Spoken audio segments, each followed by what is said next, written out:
Will you come in by me? Because I definitely can't. Yeah, I'm going to be sure not to bump you. Please don't bump me. I won't.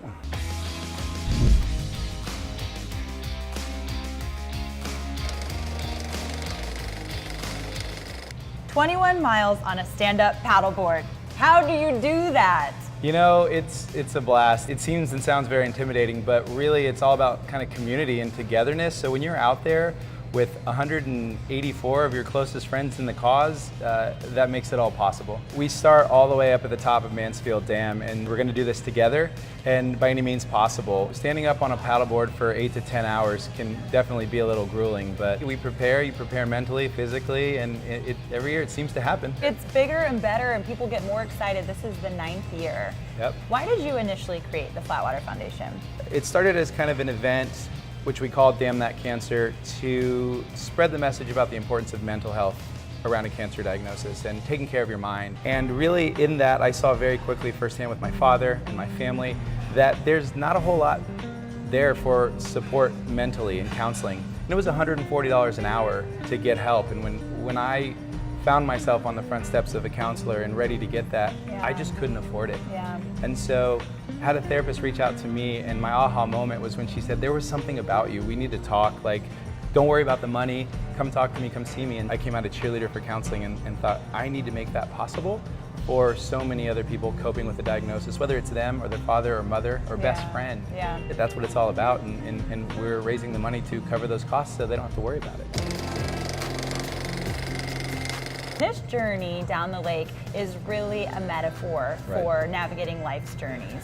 Right. First, unity is strength, and it's all about kind of pushing yourself to the limits. It's hot, it's Texas. When you feel like you want to stop, you keep going and you share a story or listen to stories about what people have been through. A lot of survivors are out there with us and pushing through, and we think about those, like my father that we've lost, and how we can really be an example for putting your mind to the limits and taking care of yourself and pushing harder to get through it. It was just me and probably around 13 friends that said, let's go to Mansfield Dam, let's paddle the whole thing, the 21 miles, we can get to Hula Hut and just make a stink, to get out on the water and get some attention around mental health and getting rid of the stigma and talking about how important the mind is around a cancer diagnosis. Yeah. The community really heard the message.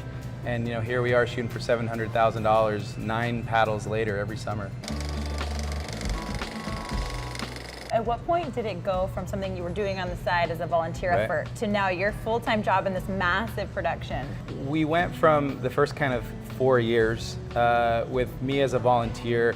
It was a coping mechanism, I'm not gonna lie. It was really something I buried myself in. My dad was given 8 to 12 months to live, and lived for almost 5 years. And in that work together, we were able to build the organization, and I had a full-time job, out of New York City, lived in Austin.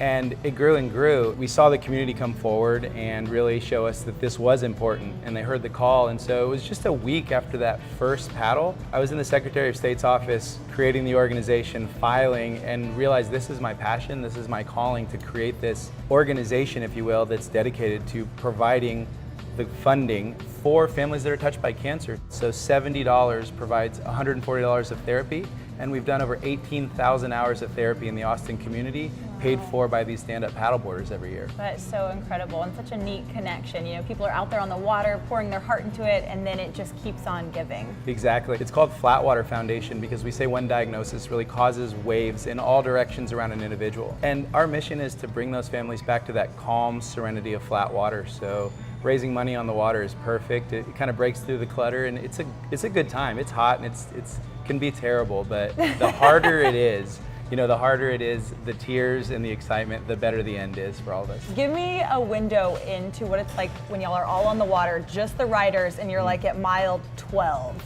It really takes a lot of encouragement from other paddlers and getting through. But about the time we get to the Pennybacker Bridge, there's a giant boat. The Commodore comes up. This year, Kendra Scott has stepped up and is sponsoring that whole party and getting the community together on this boat. And this huge floating cheering section shows up, and everybody's kind of reinvigorated, re-energized. And you've only got 4 or 5 miles to the end. That really helps. Yeah, because a big party boat is cruising by, cheering you on. I love that. Yeah. You've used your own personal hardship to really inspire others and connect people. What I went through, what I saw, going on in my own family and then all around me. I really saw it as a calling, as a purpose. You know, I was in my early 30s when this happened, and I was fortunate to go so long, great news and, you know, good stuff, and quickly knew that I was going to take what I was going through and what I had found and try to make something of it. And my purpose was to inform others of the importance of counseling and therapy and move the needle, kind of change the game and make it possible, but also make people seek it. You know, we've all got these stories, and if we can inspire people to come out and talk about it and realize they're not alone, you know, next year's the 10th anniversary, and I think we're kind of trying to build that big energy into the 10th. Speaking of 10th anniversary, I feel like I'm trying to train to get to a point in life where I can participate. Do you think maybe we could start that today? I actually will be sad if you aren't part of the 10th anniversary. Oh no, because, that sounds like a challenge. It's a big challenge. We'll get you ready. You'll have no problem. Let's start today, shall we? Absolutely. Cheers, Mark. Cheers.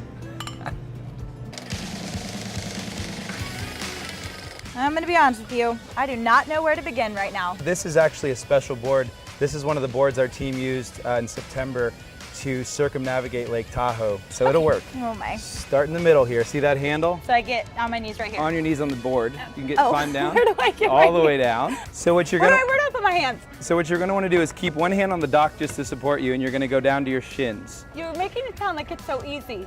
Okay. Okay. Yep, that's it. Okay. That's a good place to start.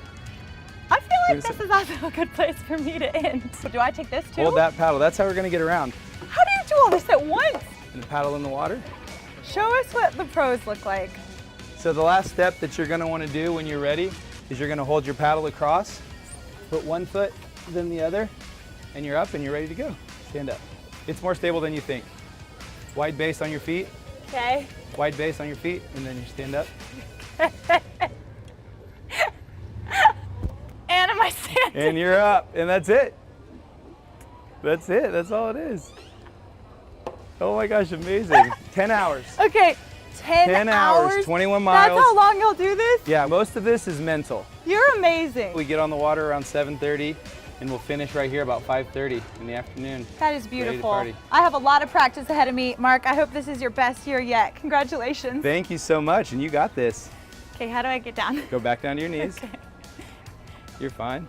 You're fine. He's fine. I'm fine, he says. You're good. You're good.